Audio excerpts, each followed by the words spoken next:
Capítulo 11. Teshuvá, arrepentimiento. Haznos regresar, Padre nuestro, a tu Torá y acércanos, Rey nuestro, a tu servicio, y haznos regresar en un arrepentimiento perfecto delante de ti. Bendito eres tú, Adonai, quien desea arrepentimiento. Teshuvá es una petición para que el Padre acepte el arrepentimiento por el pecado. Es la quinta bendición, o el número 5, el cual es la Hei. La estructura de la Hei tiene un pie desconectado, al lado izquierdo del techo donde hay una pequeña brecha, o de la barra superior que forma la parte superior de la Hei. Esto significa que siempre hay un espacio abierto para el arrepentimiento, para que el pecador pueda regresar y acercarse a la casa del Padre. Hay un cuento jasídico antiguo que cuenta de un padre que su hijo le dio la espalda a él y a Dios. Él se fue muy lejos y vivió en pecado y oscuridad. El padre le mandó un mensaje al hijo para que regresara a él. El hijo dijo: "No puedo regresar a tu casa". El papá le envió otro mensaje: "Ven tan lejos como puedas y yo te saldré al encuentro". Si uno siente que está más allá de su poder el regresar a la Torá, el Padre te dice: "Regresa tan lejos como puedas y yo te saldré al encuentro". Él tomará la responsabilidad de encontrar a aquel que se arrepiente y lentamente lo trae hacia su casa y a su Torá. Este es todo el mensaje de Gálatas. El gentil puede venir tan lejos como pueda de lo que sabe y dejar al Espíritu Santo traerlo lentamente hacia los mandamientos. Él no debe depender de obras de la ley para salvación, sino fe en la obra perfecta de Yeshua. Guardar los mandamientos son trabajos extras de la salvación. Los Gálatas no eran muy diferentes que muchos creyentes el día de hoy. Algunos pensaban que las palabras de la Torá eran un interesante cuento judío con algunas lecciones valiosas. Pero ellos no tenían instrucción formada en la Torá, como los oráculos de Dios establecidos por gracia. Otros creían que su salvación era adquirida o garantizada por guardar cierta parte de las Escrituras de acuerdo a la doctrina de la interpretación de sus denominaciones.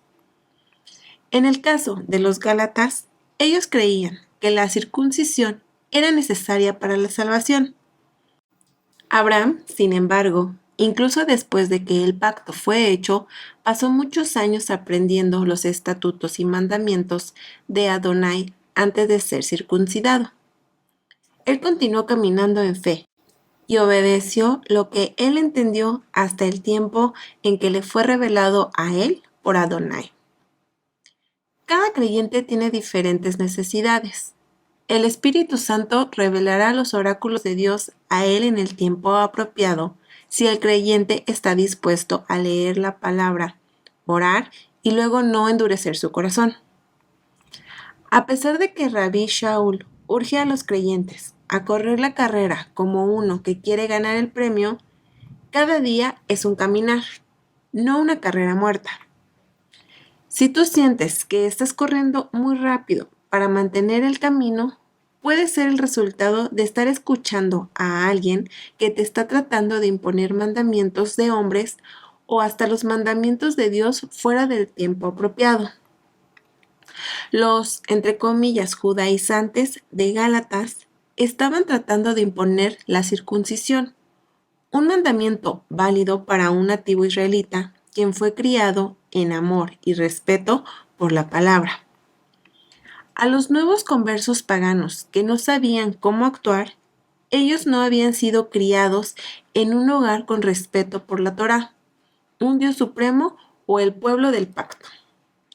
Ellos harían muchos errores mientras que aprenden la palabra viva, y esos errores traerían reproches de la comunidad de los creyentes.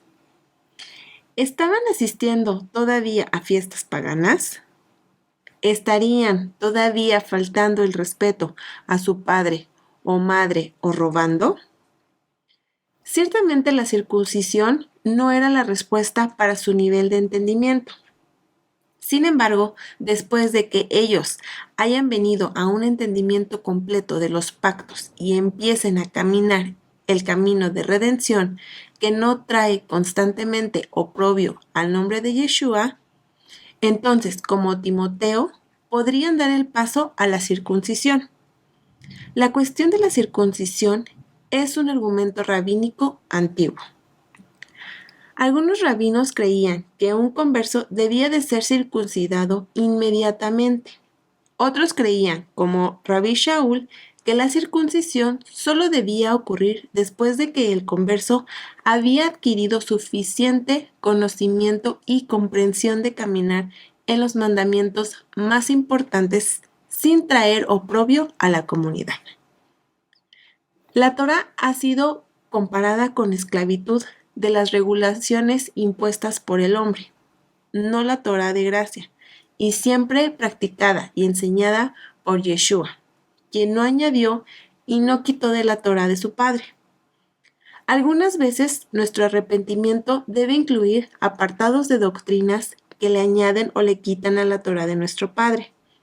Y particularmente debemos arrepentirnos de las obras de la ley, aquellos mandamientos por los cuales nosotros tratamos de ganar nuestra salvación. La Torá vino a través de Moisés. Gracia y verdad vinieron a través de Yeshua. Salvación y arrepentimiento están en volver a regresar al Padre.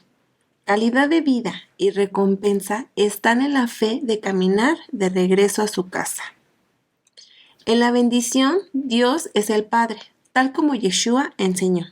Además, la Hei es el número de los 5 libros de la Torá, que le enseña al pecador arrepentimiento, cómo regresar al Padre. La bendición empieza con la Hei y termina con la Hei. Así es que comienza y termina con arrepentimiento. Y si uno añade 5 y 5, la suma es 10, que es igual a los 10 días de arrepentimiento antes de Yom Kippur y los 10 mandamientos. El nombre de Dios en esta bendición es Haroshé Bitshuva, el que desea arrepentimiento. Hay un punto de orar por arrepentimiento perfecto, no solo arrepentimiento. Si Adonai es un padre, entonces el hijo no solo debe arrepentirse por instinto de conservación o miedo al castigo. Mucha gente sirve a Dios por el miedo al fuego del infierno. Esto es imperfecto, porque solamente es por instinto de conservación. Arrepentimiento perfecto es el arrepentimiento movido por el amor y el deseo de hacer solamente a Dios el foco de atención de la vida. Es un deseo de buscar a Dios y estar unido a Él. Capítulo 12. Shliha. Perdón. Perdónanos, Padre nuestro, porque nosotros hemos cometido errores. Perdónanos, Rey nuestro, porque nosotros hemos pecado voluntariamente, porque tú eres un Dios perdonador y bueno. Bendito eres tú, Adonai, misericordioso, quien perdona abundantemente. La fundación de las Escrituras para esta petición, después de la oración de Teshuvá, se encuentra en Isaías 55:7. Que abandone el malvado su camino y el perverso sus pensamientos. Que se vuelva al Señor, a nuestro Dios, que es generoso para perdonar, y de Él reciba misericordia. De acuerdo a esta escritura, el primer paso es abandonar el pecado, arrepentirse y regresar a la Torá. Y luego Adonai perdonará abundantemente. Antes de que Yeshua le dijera a un pecador, tus pecados son perdonados, Juan el Bautista ordenó a todos a arrepentirse. Arrepentimiento precede y prepara el camino para el perdón. Perdónanos, Padre nuestro, porque nosotros hemos cometido errores. Perdón por los errores es tan necesario como perdón por pecados voluntarios. Cuando menos sabemos de la Torá, más nos equivocamos. Como Yeshua dijo, están equivocados porque no conocen las Escrituras. Perdónalos, Padre, porque no saben lo que hacen. Lucas 23:34. Errores son involuntarios.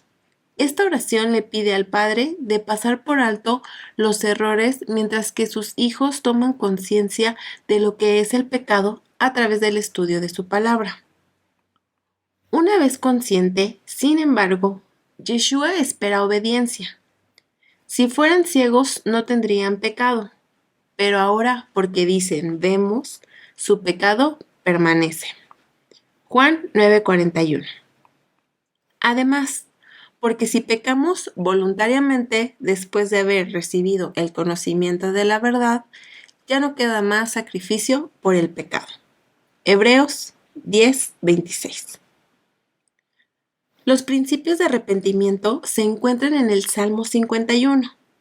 David se lamenta, porque yo reconozco mis rebeliones, y mi pecado está siempre delante de mí. David se lamenta por los pecados que cometió voluntariamente. Sus errores, los pecados más ligeros, también están siempre delante de él, siempre. Los rabinos dicen que los pecados más ligeros son los que llevan a los pecados voluntarios, más serios como adulterio, engaño y asesinato.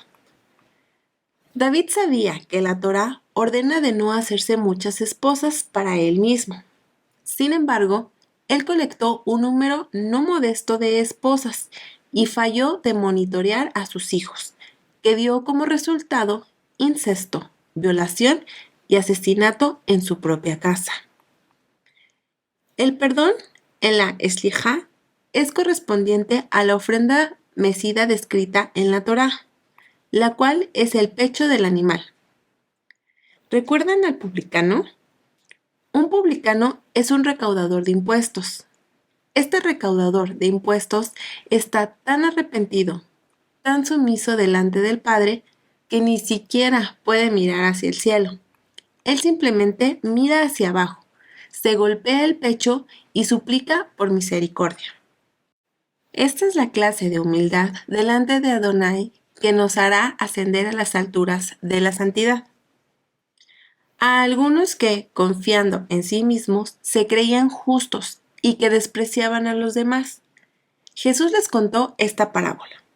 2 hombres subieron al templo a orar. Uno era Parush, fariseo, y el otro recaudador de impuestos. El Parush se puso a orar consigo mismo. Oh Dios, te doy gracias porque no soy como otros hombres, ladrones, malhechores, adúlteros, ni mucho menos como este recaudador de impuestos. Ayuno 2 veces a la semana y doy la 10ª parte de todo lo que recibo. En cambio, el recaudador de impuestos, que se había quedado a cierta distancia, ni siquiera se atrevía a alzar la vista al cielo, sino que se golpeaba el pecho y decía: Oh Dios, ten compasión de mí, que soy pecador. Les digo que este, y no aquel, volvió a su casa justificado ante Dios, pues todo el que a sí mismo se enaltece será humillado, y el que se humilla será enaltecido. Lucas 18, del 9 al 14. Los 2 hombres habían venido al templo para orar. Así es que ellos habían traído una ofrenda animal, de cereal o dinero. En hebreo, una ofrenda es corbán, que en el tiempo del segundo templo eran acompañadas con oración. El fariseo le agradecía a Adonai que él no era como los otros pecadores y mecía sus propias obras de justicia en la nariz de Adonai, el cual no era un aroma fragante de arrepentimiento. Hablando de obras de la ley, irónicamente, este fariseo era todo lo que él decía que no era. Él meramente había edificado un reino religioso para él mismo, el cual era exacto a los reinos hechos por hombres de impuestos injustos y prácticas adúlteras que él condenaba. A pesar de que las enseñanzas de Yeshua estaban de acuerdo el 80% con la escuela farisaica de Hillel, en el caso de divorcio, los fariseos de Hillel habían torcido la Torá para legitimar las prácticas de divorcio que Yeshua dijo eran adulterio.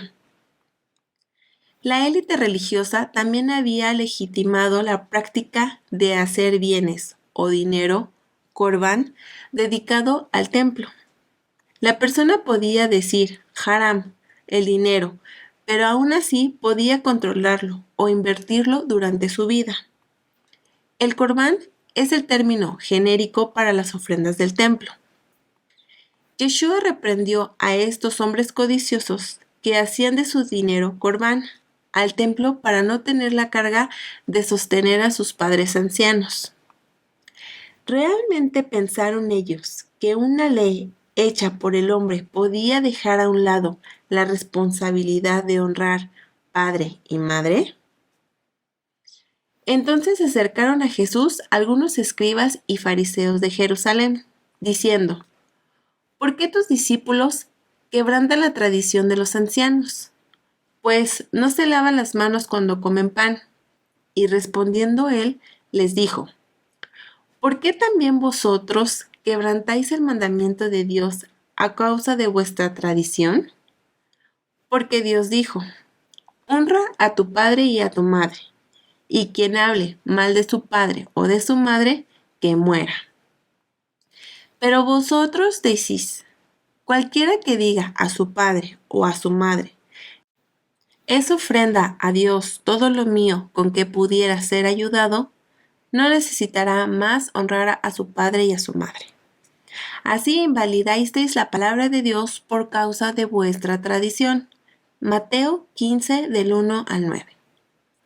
Llamar al dinero dedicado ofrenda no lo hace aceptable al altar. Un discípulo de Yeshua no puede robar del dinero que legítimamente pertenece al sostén de la familia, usarlo él mismo y luego tratar de sobornar a Adonai para que lo acepte poniéndole un nombre religioso. Este fariseo orgulloso era todo lo que dijo ser no era en su oración y luego rehusó arrepentirse.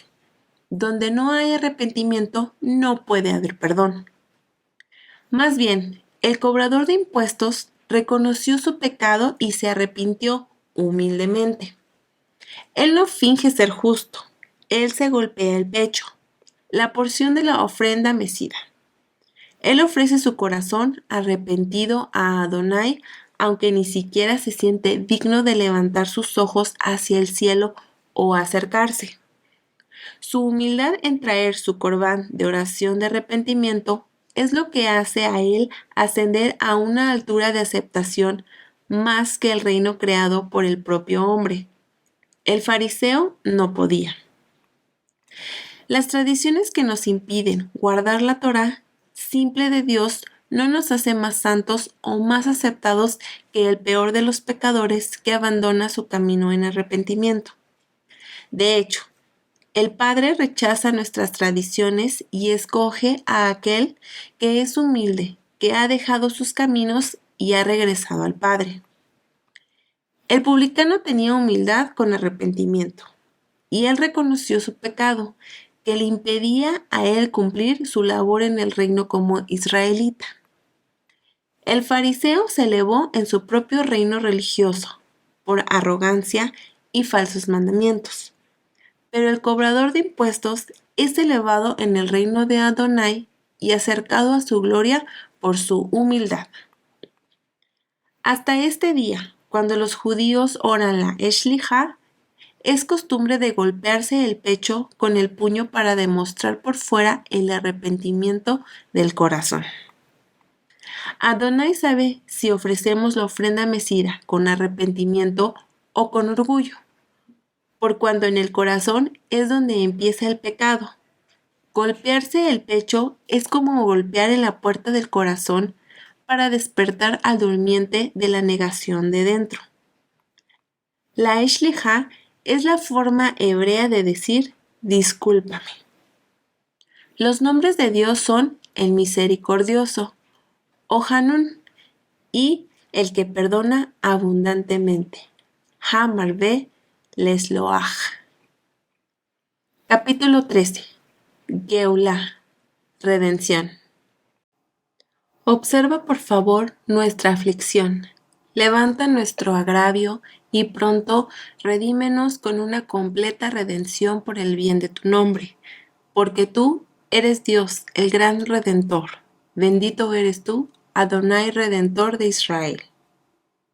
La oración por redención le pide a Adonai denotar la aflicción y el dolor.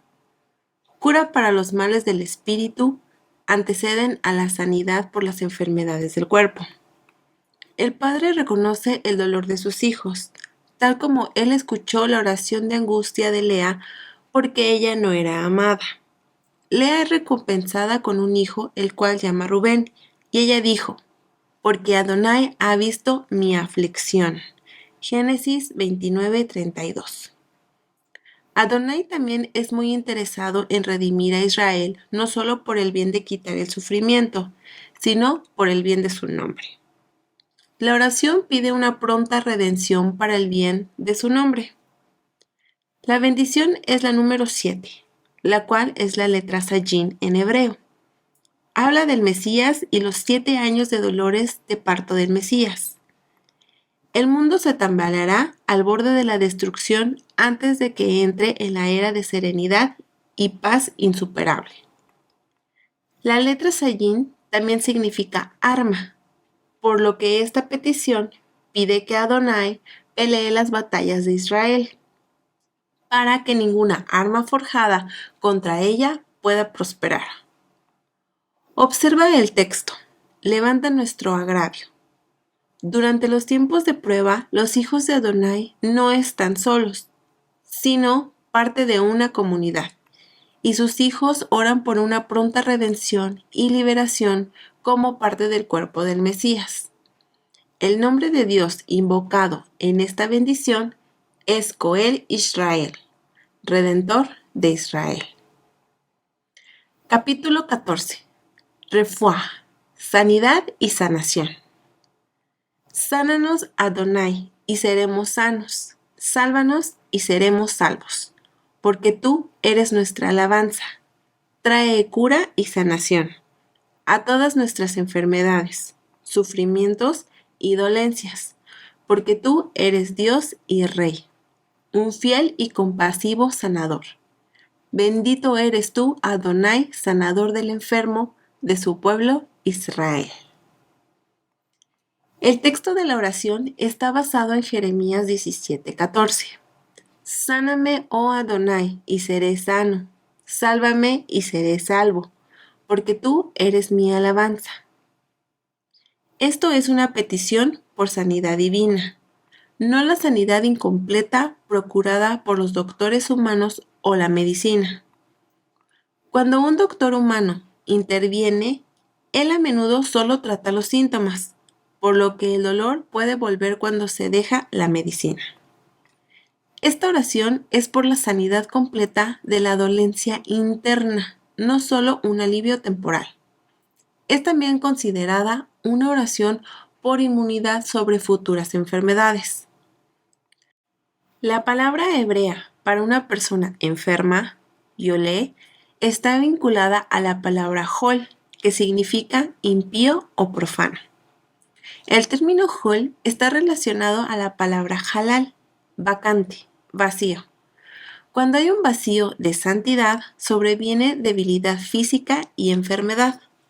La palabra hebrea para sanidad, briot, está vinculada a bría, creación, implicando que la persona está sana cuando él vive para lo que Dios lo creó.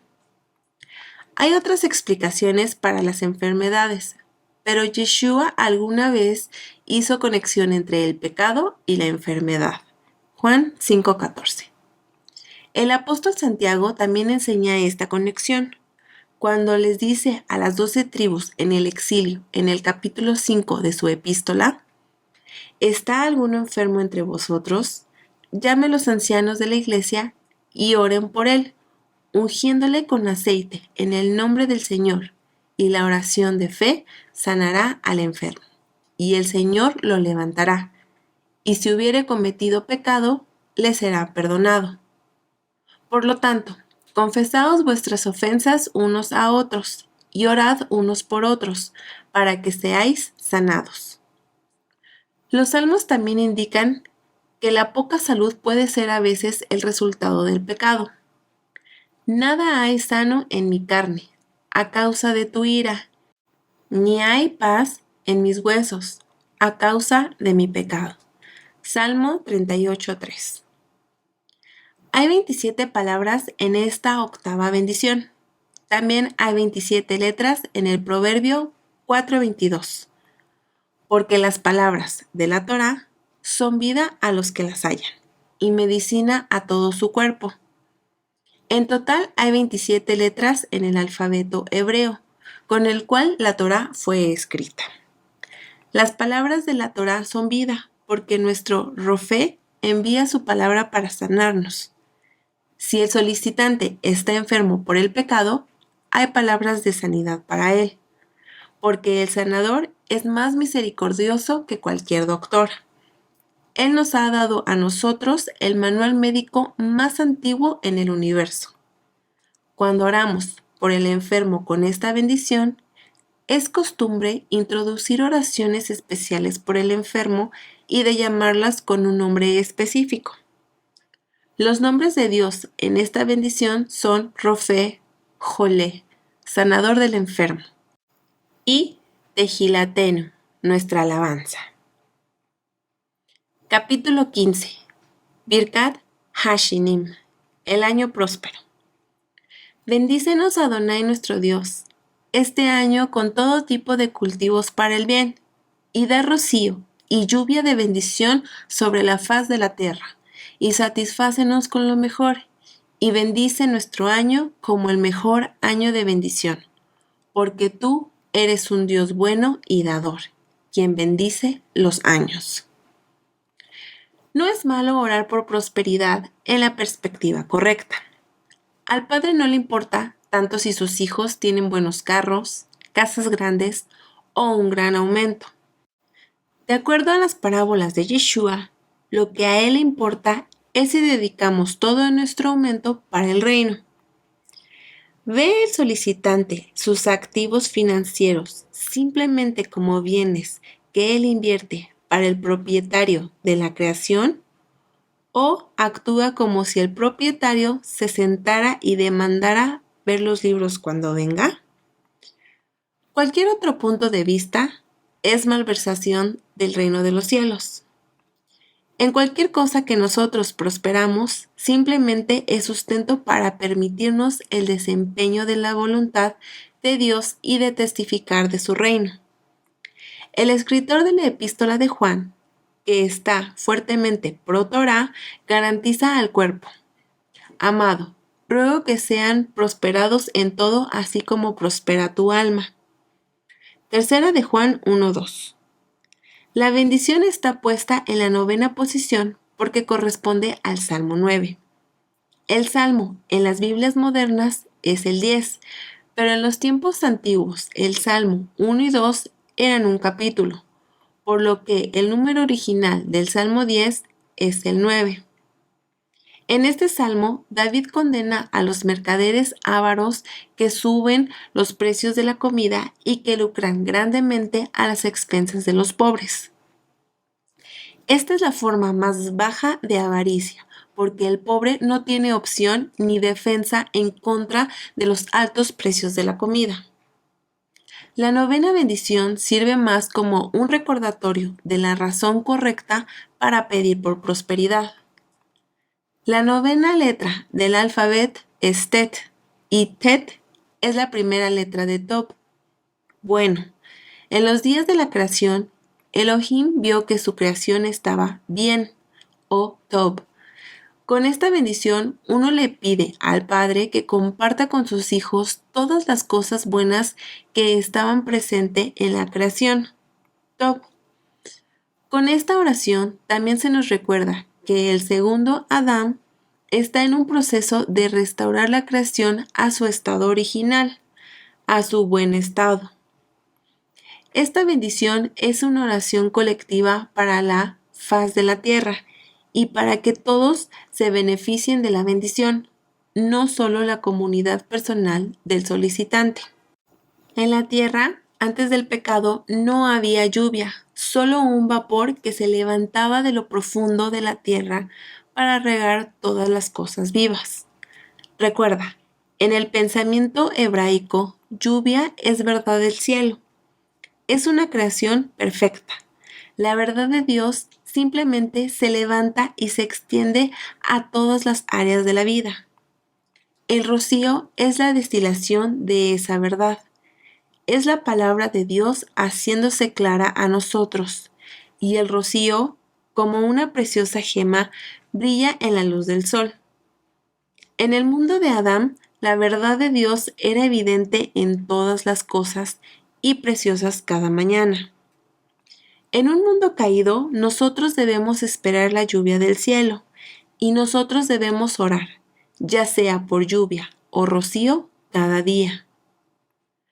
Cuando Yeshua el Mesías regrese, que Él pueda hacer llover su verdad sobre toda la tierra y que pueda destilar como rocío en nuestras mentes y corazones. Esta bendición por prosperidad recuerda la tentación de Yeshua en el pináculo del templo. Es presuntuoso gastar dinero para satisfacer más de las cosas necesarias, y de ahí esperar que Adonai alivie nuestra carga.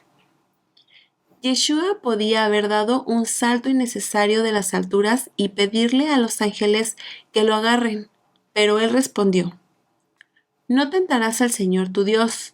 Tampoco debería un creyente tirarse de un pináculo financiero y esperar ser rescatado. Todos los que especulan sobre transacciones comerciales de alto riesgo, tal como bonos basura, suelen estar motivados por la avaricia, no hambre.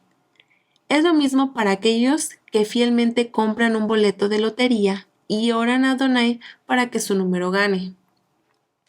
Casi siempre esta gente dice que si ganan la lotería, ellos darán miles de dólares a la iglesia o a la caridad. El deseo de dar a la caridad es raramente su motivación para comprar un boleto de lotería u orar por su acierto. De hecho, la verdad detrás de esa oración es que una vez que las ganancias hayan satisfecho la codicia del solicitante, él dará una comisión o las sobras a Dios. ¡Qué buena oferta! El apóstol Santiago dice que tales oraciones no son correspondidas porque son para gastarlo en vuestros placeres. Esta oración es un recordatorio de estar satisfechos con la idea de Dios de generosidad. Esto no excusa a uno de trabajar fuerte en nuestros trabajos o negocios, pero sí nos alivia de la responsabilidad de ser un gran éxito. La bendición de Adonai es la que enriquece, y Él no añade tristeza con ella. El justo hace lo mejor en su trabajo, dedica las primicias para el reino, y luego su parte de ese fruto lo satisface porque es la voluntad experta del amo. Algunos años de bendición es poderosa. Y sembró Isaac en aquella tierra, y cosechó aquel año 100 por 1, y Adonai lo bendijo. Génesis 26:12. Hay otras formas de prosperidad que las financieras y físicas. También hay algo así como la prosperidad espiritual. Puesto que esta oración es novena en el orden, hay una alusión a un embarazo que llega a su término. Muchos creyentes oran por bendiciones que requieren fuerzas que se muevan en la esfera espiritual y emocional. Un creyente puede orar para que su familia encuentre una relación con Yeshua el Mesías. Algunos pueden orar por libertad de un trabajo que constantemente prueba su fe en Adonai.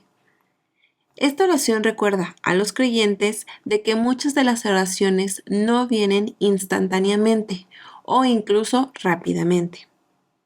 Algunas bendiciones son sacadas de los lugares secretos de la tierra, como las bendiciones de la concepción. Bendiciones espirituales deben gestar de acuerdo a un calendario divino, como cada nuevo nacimiento. Una mujer que tiene 6 meses de embarazo no se queja que su bebé no puede caminar o resolver problemas de álgebra. Estos peldaños se obtienen en el tiempo apropiado. A menudo, cuando las oraciones no son respondidas, es porque hay un tiempo divino, por lo que uno debe de ser paciente durante su gestación. Hay que tener por lo menos suficiente fe en la gestión espiritual de las oraciones como en la gestión física de un bebé. Es la meta del reino el tener muchos hijos espirituales. Por lo tanto, un discípulo de Yeshua puede estar sentado sobre muchos huevos espirituales de una sola vez. Si hay impaciencia en el proceso, uno puede estar tentado a huir y abandonar el huevo antes de que nazca. El huevo no romperá el cascarón hasta su tiempo, pero ciertamente no incubará si es abandonado. Muchos de los que siguen a Yeshua no han dejado que la paciencia haga su trabajo perfecto, y ellos corren de iglesia en iglesia o de ministerio a ministerio buscando nacimiento inmediato a su visión espiritual de oración. Ellos podrán estar poniendo huevos por toda la ciudad. Sin embargo, ninguno de ellos nacerá. Los pastores, amigos y familia de estos pollos impacientes quieren que ellos paren, sean pacientes, sean consistentes, sean fieles y se sienten en un solo buen huevo espiritual. Paciencia es lo que da nacimiento a una visión espiritual sostenible, porque el discípulo fiel esperará hasta que la paciencia haya preparado su trabajo perfecto. Solicitar la lluvia y el rocío en su tiempo apropiado en el Birkat Hashanim, un discípulo pide un tiempo divino en cuando y como mucha humedad cae sobre la tierra o sobre su vida. En Israel, si la lluvia cae en el tiempo inapropiado, destruye los cultivos. Hay tiempos en que solo el rocío es la cantidad exacta de humedad. La lluvia temprana y tardía en su propio tiempo es el ciclo anual divino en la Tierra Santa para traer la cosecha. Uno debe recordar al orar esta bendición de que nosotros queremos nuestras finanzas físicas y espirituales que lleguen en el tiempo apropiado y en la cantidad apropiada para maximizar nuestra cosecha en el reino de los cielos. El nombre de Dios en esta bendición es Adonai Mavarech Hashanim, Dios que bendice los años. Capítulo 16. Kibutz Kaluyot, reunión de los exiliados. Sopla el gran shofar, trompeta para nuestra libertad. Levanta el estandarte para reunir a nuestros exiliados. Y pronto reúnenos de los 4 rincones de la tierra a nuestra tierra. Bendito eres tú, Adonai, quien reúne a todo Israel, su pueblo esparcido. Hay 2 tipos de exilio, el desterrado de Israel y los esparcidos de Judá. Isaías 11 y 12, que regresan de los 4 rincones de la tierra. De acuerdo a Isaías 27:13, estos exiliados serán reunidos al toque y sonido del gran shofar. El shofar es el cuerno del carnero. Los 2 cuernos del carnero sacrificado en vez de Isaac son simbólicos en la literatura rabínica. Se dice que el cuerno izquierdo fue sonado en la entrega de la Torá en el Sinaí. El cuerno derecho, el cual es más largo y es conocido como el gran shofar, será sonado por Adonai mismo cuando llegue el tiempo de redimir a los exiliados de Israel. Ahora que los primeros frutos de Judá han regresado a la Tierra Santa, produciendo fruto en las montañas de Golán y Efraín, podemos entender Ezequiel 36:8. Mas vosotros, oh montes de Israel, daréis vuestras ramas y llevaréis vuestro fruto para mi pueblo Israel, porque cerca está para venir.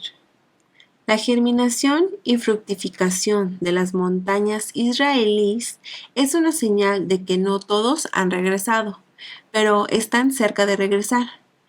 El Talmud dice que 2 tipos de gente pueden ser llamados hijos de Sión: la persona que en realidad nació ahí y aquel que siempre ha anhelado vivir ahí. Mientras se recita esta bendición, es muy importante sintonizar el anhelo del corazón de vivir en Israel. De acuerdo a muchos sabios de la Mishnah y el Talmud, hasta las 10 tribus que parece que han desaparecido para siempre regresarán a Israel. El rey constantemente quiere alcanzar a aquellos que parecen se han abandonado de las filas de Israel. Pero Dios no nos arrebata la vida, sino que provee los medios para que el desterrado no siga separado de él para siempre. El rey David dijo: ¿Cuál oveja perdida me he extraviado? Ven en busca de tu siervo. El rey no solamente idea maneras para reunir a los abandonados. El rey David demuestra que la oveja debe reconocer que está perdida y pedir ser encontrada. Habrá una reunión de las ovejas perdidas al sonido del shofar.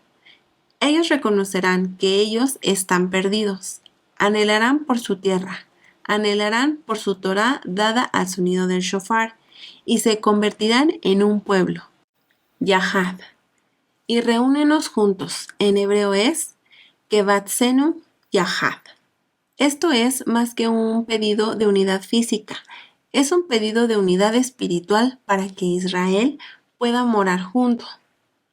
Inech Matov Uma Naim Shevet Ahim Gam Yahad. Mirad cuán bueno y cuán delicioso es habitar los hermanos juntos en unidad. Esta bendición es la 10ª. La palabra para reunión, kibutz, está en el título. Kibutz Galuyot. El galut es la dispersión de Israel en las naciones de la tierra.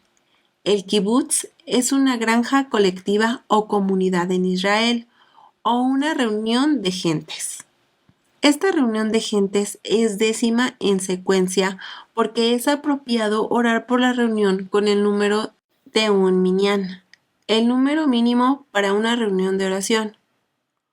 Una razón del por qué el 10 es el número precioso para oración pública es que Adonai llamó a los 10 espías infieles que regresaron de espiar Canaán una congregación malvada.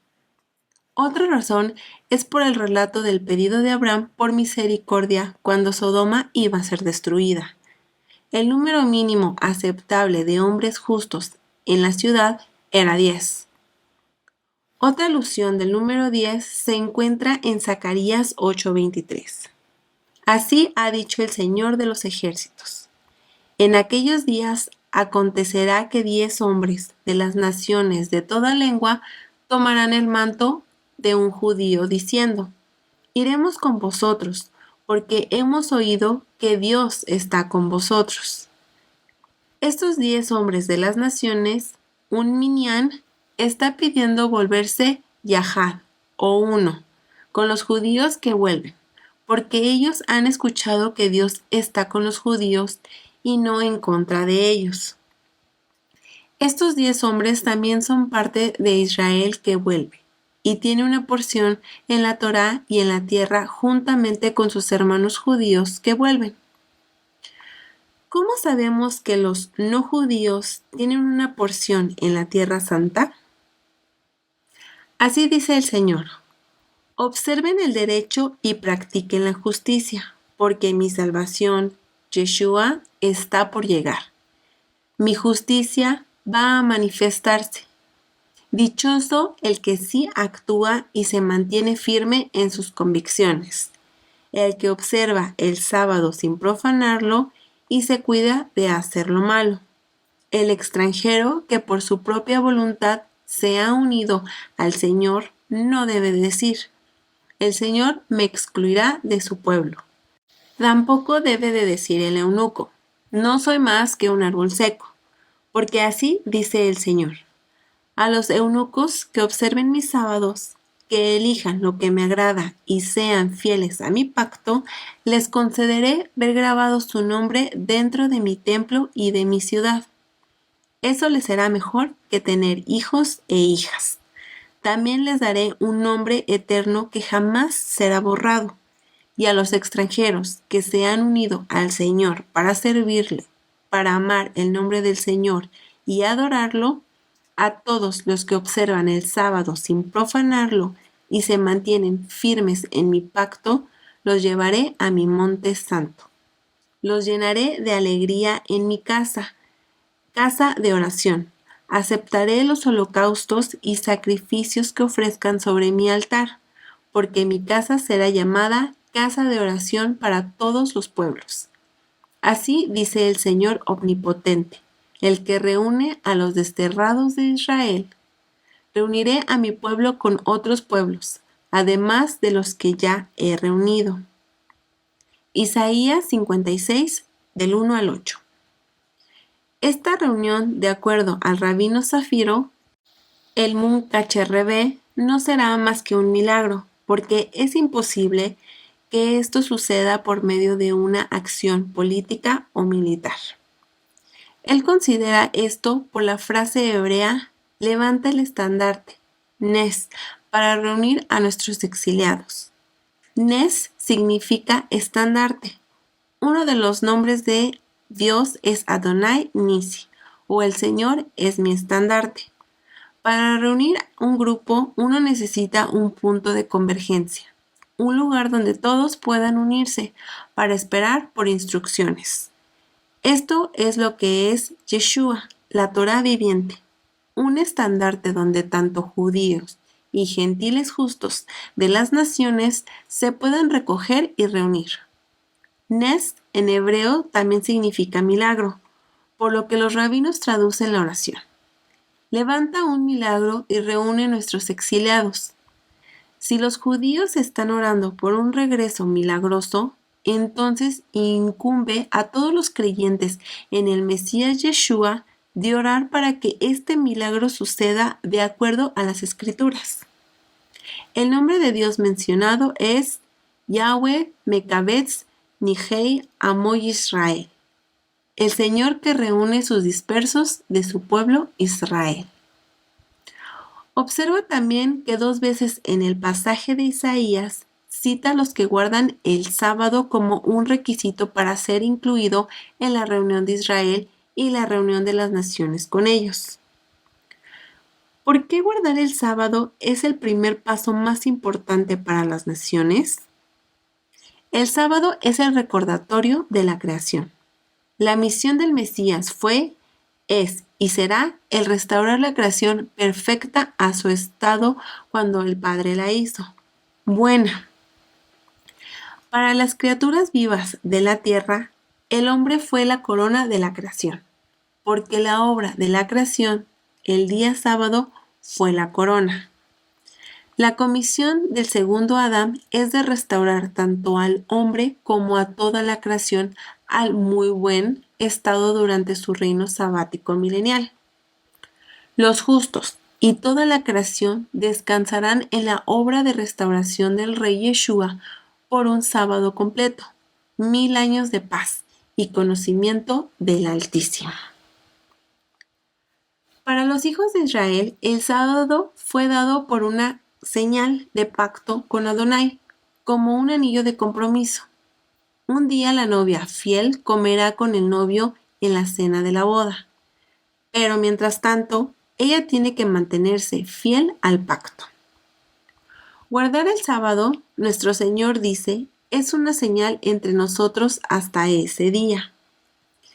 Debemos nosotros quitarnos nuestro anillo de compromiso, el guardar el Shabbat, decirle al mundo que no estamos de novios con el Mesías, que Él no está restaurando todas las cosas de acuerdo a su comisión divina del Padre, y que nosotros no estaremos preparados para cumplir el último cumplimiento de su obra, la cual es el término de la obra.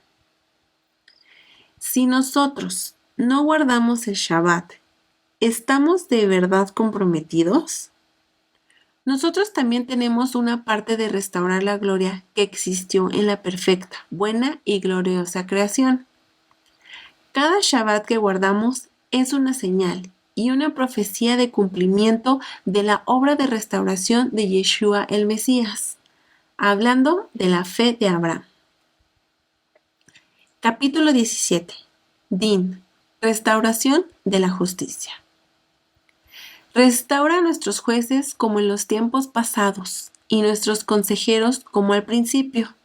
Remueve de nosotros tristeza y gemido, y pronto reina sobre nosotros. Tú, Adonai, solamente, con bondad y compasión, y justifícanos en justicia y juicio. Bendito eres tú, Adonai, el Rey que ama justicia y juicio. La bendición onceava tiene un propósito específico por su orden. 11 es el número de atributos que David dice el justo debe tener, y estos son los atributos necesarios para un juez justo. Esto se encuentra en el Salmo 15. ¿Quién, Señor, puede habitar en tu santuario? ¿Quién puede vivir en tu santo monte? Solo el de conducta intachable, que practica la justicia y de corazón dice la verdad, que no calumnia con la lengua, que no le hace mal a su prójimo ni acarrea desgracia a su vecino, que desprecia al que Dios reprueba, pero honra al que teme al Señor, que cumple lo prometido aunque salga perjudicado, que presta dinero sin ánimo de lucro y no acepta sobornos, que afecten al inocente. El que así actúa no caerá jamás. Estos 11 atributos críticos de honestidad son los que el rey está buscando en un juez sobre su pueblo. Esta oración es para aquellos en liderazgo sobre Israel. Él o ella traducen la Torá de una aplicación práctica. Al juez se le ha dado este poder de atar y desatar para que pueda traer justicia al cuerpo del Mesías. Esto no solamente es una oración para aquellos que dirigen el cuerpo del Mesías. Las personas tienen diferentes dones, pero cada área es importante para el cuerpo. Cualquiera que sea su área de unción, don o ministerio, él o ella debe aspirar a ser un líder con esas 11 cualidades necesarias del Salmo 15. Hasta las mujeres pueden funcionar como juezas, como la jueza Débora, también ilustrado. Sin embargo, un ministro que constantemente tiene que transgredir a la voluntad de las masas, junta de los diáconos, comité o el más grande diezmador, es un juez acudido, porque él ha descuidado uno o más de los 11 atributos de justicia. Un juez justo debe de ser sin temor, a excepción del temor del cielo. En un nivel personal, cada creyente debe de ser sin temor al juzgarse a sí mismo. Él debe actuar de acuerdo a las éticas y valores de las Escrituras. Saber que él se ha juzgado en vínculo y verdad y luego aplicarlas a sí mismo como juez justo. El autojuicio activo es necesario porque en Proverbios 29:4 dice: el rey con la justicia afianza la tierra, pero el hombre que acepta soborno la destruye. La responsabilidad del rey de establecer la justicia con jueces justos, pero cualquiera que acepte soborno puede echar abajo esta justicia con indiferencia. Uno puede ser imparcial en el juicio, pero nunca puede ser imparcial sobre el juicio. Todos deberían estar interesados en aprender no solamente los juicios de Adonai, sino las habilidades de cómo aplicarlas empezando con uno mismo. Habiendo conocido los prerequisitos de juzgarse a uno mismo y a otros favorablemente, la oración dice: justifícanos a través del juicio. Esta petición al juez de toda la tierra de juicio, si el suplicante ha juzgado a otros con justicia, Yeshua le enseñó a los discípulos: perdona vuestras deudas, así como vosotros perdonamos a vuestros deudores. Esta oración es un buen tiempo para meditar haber mal juzgado a otros y los 11 atributos de un juez justo. Si nosotros como jueces vemos que hemos mal juzgado, podemos establecer bien nuestros caminos en esta bendición. La bendición termina con un reconocimiento. Bendito eres tú, Adonai, el Rey que ama justicia y juicio. Es difícil para esta generación aceptar esta declaración.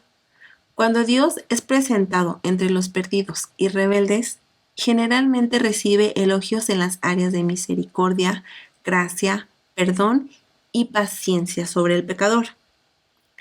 Estos son atributos precisos de Él, pero a menos que estos atributos consoladores sean balanceados con precaución de que Adonai ama la justicia, la difusión es inexacta. ¿Dónde dice en las Escrituras que Adonai ama gracia y misericordia? Sí, Él muestra estos atributos y Él los desea, pero en el Salmo 99 es muy claro que poderoso es el Rey quien ama la justicia. Él ama. La bendición por Din nos recuerda que Adonai mismo ama establecer un juicio justo dentro de su pueblo. En los mensajes de los profetas a Israel, la ira más grande de Adonai contra Judá e Israel fue el resultado de juicios deshonestos, no solamente la idolatría. Él tiene un interés especial en que Israel sea recto y responsable uno del otro, lo que se puede resumir en las palabras de Yeshua. Ama a tu prójimo como a ti mismo. Justicia asegura de que nosotros respetemos el derecho de nuestro prójimo, de crecer y prosperar en el reino del cielo. El Salmo 82:1 dice: Dios está en la reunión de Dios, en medio de los jueces. Él juzgará. Cuando los jueces se reúnen, Adonai está muy interesado en evaluar la justicia de sus decisiones y deliberaciones. De acuerdo a la mentalidad rabínica, si los jueces son sinceros, entonces Adonai va a prevenir que ellos sean engañados por testigos falsos. Es de esta forma que el juez justo remueve tristeza y gemido del cuerpo del Mesías. El único gemido que debe resultar de un juicio justo es el gemido de la carne muerta, el cual es regocijo para el espíritu creciendo en el Mesías. Por lo que gime la carne causa regocijo al espíritu. El Talmud enseña que un juez justo causa al Espíritu de Dios descender sobre toda la congregación. Jueces justos dentro del cuerpo del Mesías son un regalo del amor del Rey que ama justicia y juicio. Melech Ohev Tzadak Umishpat. Capítulo 18. Haminim. Herejes. Que los calumniadores no tengan esperanza, y todos los herejes mueran en un momento, y que todos los enemigos de tu pueblo sean cortados rápidamente. Que tú pronto puedas arrancar, destruir y arrojar los pecadores, destruyéndolos, bájalos y humíllalos en nuestros días. Bendito eres tú, Adonai, que quiebras a los enemigos y humillas a los pecadores. Es importante entender lo que es la 12ª bendición, pero no debe de ser orada por los creyentes en Yeshua el Mesías. De nuevo, no oren esta oración. Solo es dada para el conocimiento del origen de esta bendición. La bendición en su forma presente no es la original y no era parte de la oración original. El espíritu de ella es notablemente diferente a las otras bendiciones. Esta es la lectura original de la oración del año 90 después de Cristo. Que los renegados no tengan esperanza y que su reino arrogante pronto sea arrancado de nuestros días, y que los nazarenos y los minim perezcan en un minuto y sean borrados del libro de la vida. Los minim es un acrónimo para los creyentes en Yeshua. En el judaísmo, Yeshua es llamado Yeshu. Sus seguidores eran llamados Min o Notzrim.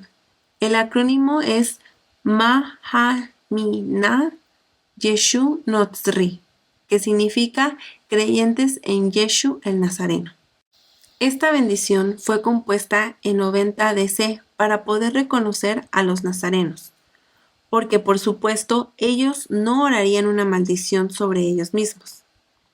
De esta manera, ellos eran identificados, castigados o echados de las sinagogas, tal como lo predijo Yeshua. Muchos de los nazarenos no dejaron la sinagoga voluntariamente, sino fueron echados por los herederos de los fariseos. Si uno piensa muy mal de los judíos, las iglesias cristianas hicieron lo mismo a los nazarenos o cualquiera que continuara guardando la ley mosaica, la Torá.